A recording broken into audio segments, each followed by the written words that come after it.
Hi, my name is Chris Anderson, and I am the children's editor for Pentecostal Publishing House and Word Aflame. And we're going to shoot this video today in response to the quarantines that are happening because of the coronaviruses. We have all of the churches across our world canceling church, and our Sunday school teachers are calling me and saying, what can we do to still teach Sunday school to our children even though we're not meeting at the church? And I want to encourage you that, in my opinion, you already have all of the tools that you need. You just have to slow down. You need to take a breath, and you need to see this as an opportunity, not as an obstacle. Because, like I said, in my opinion, this is a great opportunity to make the home connection that maybe you've been having trouble making, and also to get our families into the good habit of a family devotional.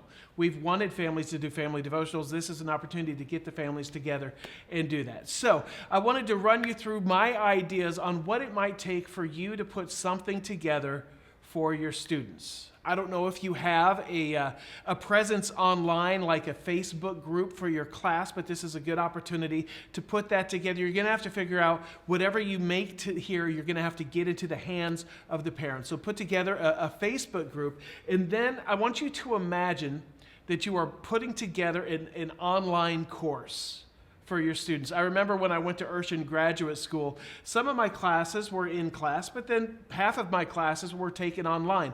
All you're doing is you're creating an online course for your students. And this is an opportunity, if this is a little overwhelming for you, if you have a teaching staff, like maybe you teach the beginner class, get together with the primary and preteen teachers, the kindergarten teachers, come together on Monday. It's a fun time to get together, talk about the lesson, and figure out how you're going to do this as a team. You don't have to work on your own. You guys can work as a group to communicate to your home church. So come together, figure out how are we going to present this to your students. Now, I have isolated down 4 things that I think are vitally important. What I'm going to recommend is that you figure out a way to shoot 4 short videos that you're going to package together to make a lesson. Now, you can choose to shoot these videos using your webcam. That's the easiest way to do it. You can find a teenager or a young millennial that enjoys putting videos together, and they do this in their sleep. So you come up with the ideas and then bring them together to shoot it for you. If you're working as a team, it's an awesome opportunity to do team teaching and to let your students at home kind of look at the fun you guys are having and interacting and bringing this lesson. But find a way to shoot the video. Right now I've got this young man, Landon, and he's got his camera equipment, and I'm filming it right here, right now for you. That's the way that I would do it if I was doing it in-house. So come together as a team or by yourself, figure out the way you're going to film this. And then the 4 sections that I recommend you having in each lesson are this. You have the welcome and the opening activity. Then you have the access prior knowledge. Then you tell the Bible lesson. And then you have the life application. So let's start with what you're going to provide for the welcome and opening activity. If you were in your class, this is where you would introduce the Bible point, and you would also tell them the life application. You're probably not going to take offering at this time, but you might provide a song or a video that they do for a worship type activity at home. And then you're going to have an opening discussion or activity.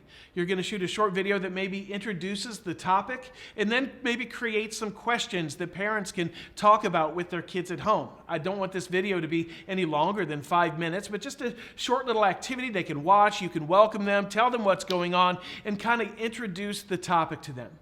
Then your second video is going to be the access prior knowledge or access prior experience. And this is just a short discussion question. This video shouldn't be any longer than 20 seconds long. And it's just a question, kind of an icebreaker to get them thinking about the lesson. And you already have that in your teacher's manual. So just open up your teacher's manual and go to the access prior knowledge section right before the Bible lesson and ask that question. And then let the parents and students pause the video and discuss that at home.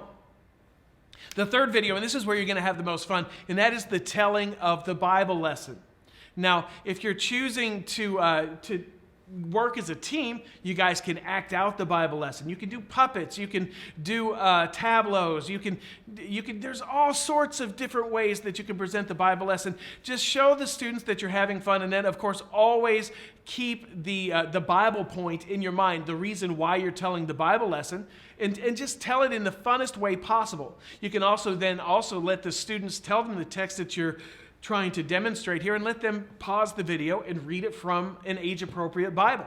have fun telling the Bible lesson. And then the fourth video component, which again shouldn't be any longer than 5 minutes, is the life application. Now that you've told the opening activity and you've told the Bible lesson, now what is the student going to do with this information? And once again, once they're done with this, you want to lead it into a discussion. Like I said, I believe you have all of the resources necessary. This is an opportunity for me to tell you what you have at your disposal that a lot of you aren't using yet. That's what I'm learning, is a lot of you are not using your digital resources.